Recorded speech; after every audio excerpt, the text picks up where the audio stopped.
Après le Big Bang.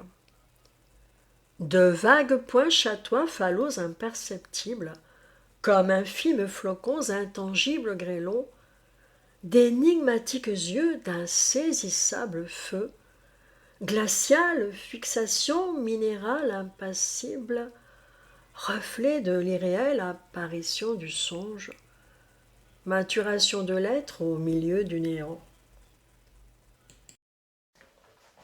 Charles de Gaulle à Colombey. Lui qui dans les palais côtoyait sommités, souverains empereurs, maréchaux et pontifes, ne croisant la futaie que la fouine et l'hermine. Lui qui dans l'assemblée haranguait députés, lui dont les envolées galvanisaient les foules, n'apostrophe en ce lieu que moineaux et corbeaux. Mais ne s'adresse-t-il à Dieu seul confident? Jésus sur la croix. Seule une femme en pleurs dans la nuit sanglotait, foudroyée par l'horreur atterrée de frayeur. Le vinaigre tendu par le bout d'une perche réanima Jésus durant un court moment.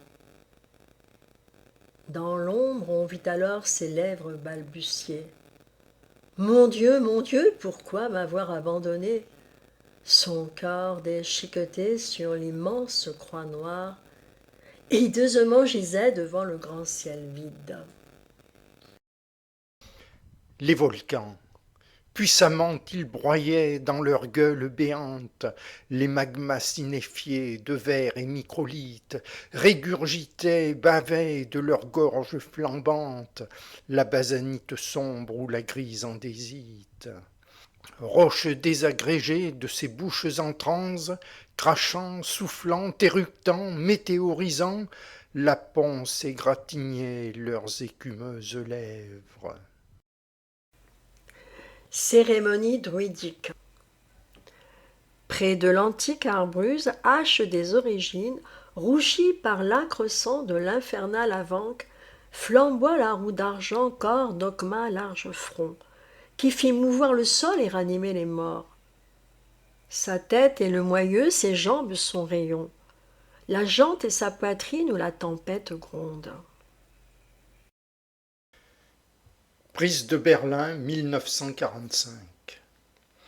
Brandi par un soldat sur le bord du Reichstag, voilà que dans le ciel au vent du futur flotte le marteau, la faucille, emblème des soviets. Symbole des nazis, la croix gammée gisante rejoint sous les gravats le gouffre du passé. Dans les rues de Berlin, défilé, procession. Dans les rues de Berlin, viva, liesse, allégresse. Porte d'Istar à Babylone. Dans l'azur de la pie sur les rangs de la brique, semblaient partout voler des êtres merveilleux. Voici de lieux en lieux, effrayants, terrifiants, l'androcéphale bouc et le bélier bucrane, la gracieuse licorne et le griffon trapu, le souverain du ciel à date, sacré taureau, le matchrouchu serpent de Marduk lumineux. Rencontre Mao Chiang.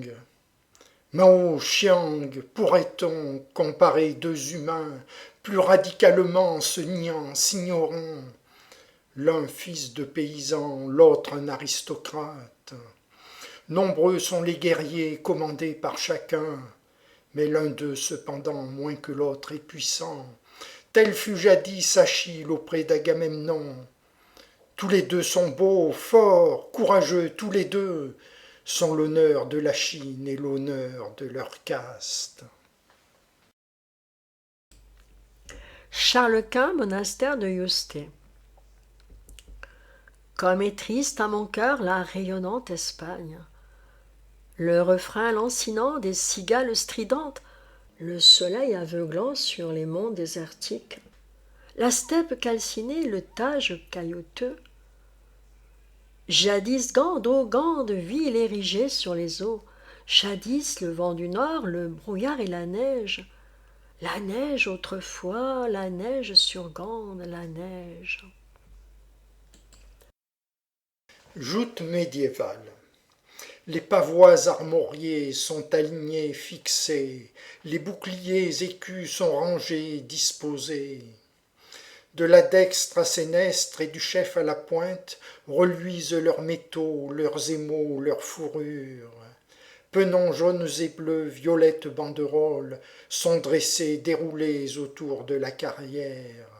Les fanons, étendards, les écussons, bannières claquent au vent marin, se levant, s'éployant. Tombeau de Toutankhamon. Voici la vache d'or coiffée par le Skamti, le guépard d'Électrum aux prunelles d'Argate, le bouquetin puissant aux cornes ivoirines. Le chien noir Anubis monte la garde au seuil. Les souverains cobras au long des frises rampent. Là, devant le tombeau que défend Nékabite, par le double rempart de ses magiques ailes, voici le sarcophage en diorite compacte. L'océan Pacifique. Sa masse aquatique, impénétrable, insondable, vertigineusement s'approfondit, s'enfonce, telle une pyramide, énorme étagement, de moellons transparents et de briques verrines, dont la base est ancrée dans les replis des strates. L'onde paraît la chair tremblante et frémissant d'un corps appesanti, léthargique, apathique. Renaissance, le triomphe de Vénus. Et voici que s'impose une divinité pulpeuse, élégante, éblouissante, irradiante. Vénus et Bératrice, à la mine réjouie, supplantent sa rivale au visage émacié. Vénus, au doux sourire aux cadenettes blondes, vient détrôner Marie, chagrine ombre effacée. Vénus attachante, envoûtante, irrésistible. Salamine, le que l'estèse debout clame au gabier les ordres, sur les bancs entassés les rameurs énergiques, thalamites en bas, zygites et tranites, se placent lestement dans les triples étages. Puis le trio lourès, la gorge déployée, de sa flûte au son clair indique la cadence. Poussant les avirons, les sangs marins d'un coup font voir le vaisseau qui file puissamment. Darwin aux Galapagos. Sans jamais affirmer discrète, il s'interroge. Pourquoi tous ces poissons ne sont-ils identiques? Certains ont un gros bec pour casser une graine, certains ont un bec fin pour saisir un insecte. Pourquoi n'aurait-il pas un ancêtre commun? L'évolution, Darwin, le néo-darwinisme. Sélection, mutation produisent chaque espèce. Beethoven. Beethoven est-il nom qui mieux peut évoquer la puissance lyrique et la pugnacité, splendeur, ampleur, théâtralité, pathétisme, firmament d'océan sont moins profonds, grandioses que le chant spirituel où se meut sa pensée. Quel esprit supérieur pouvait mieux illustrer le génie musical en son essence propre? Peinture rupestre. Dans la paroisse ailleurs, rhinocéros et mionnes, bison, mégacéros, auroch, mammouth, chamois, percés par les saguaises en noir de manganèse. Les corps d'ocre luisants de sienne rutilant paraissaient palpiter à la diffuse flamme. De mystérieux dessins parfois apparaissaient, traits hachurés, flèches et poings, doigts, mains pochées.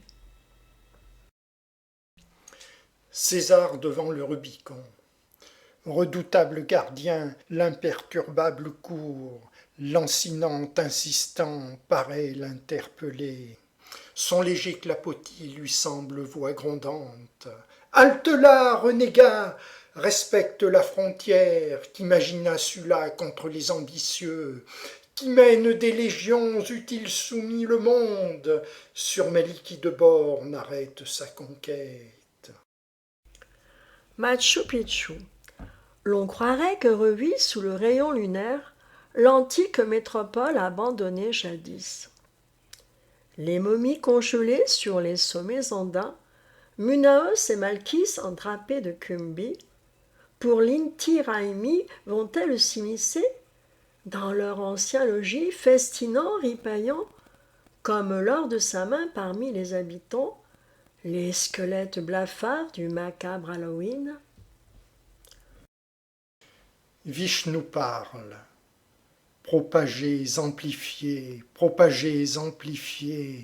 le grand barattement de l'océan laiteux. Qu'ainsi naisse Lakshmi, la déesse gracile, que naît Sucheravas, cheval aux 7 couleurs, que naît Séravata, l'immaculée monture, la vache sur habit pourvoyeuse du guet, l'apsara délicate, aérienne danseuse. Puis que jaillisse enfin l'amrita blanche et pure, la divine liqueur de l'immortalité.